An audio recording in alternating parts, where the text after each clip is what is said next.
Do you want to create a poll on Facebook? You can make a poll on Facebook with just a few simple steps. Before we begin, please like this video and subscribe to our channel for more tutorials and tips.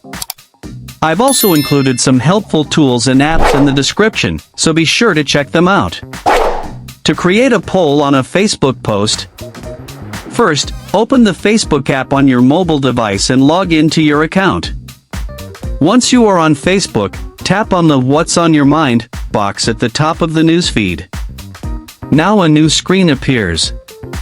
At the bottom, you will see different options. From here, find and select Poll. A new screen appears.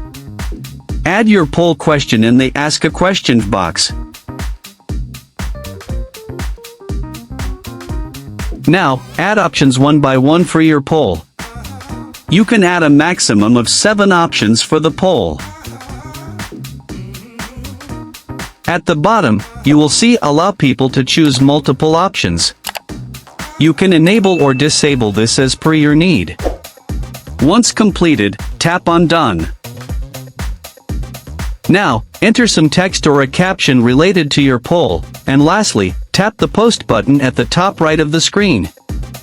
You have successfully shared a poll and a post with your friends and followers.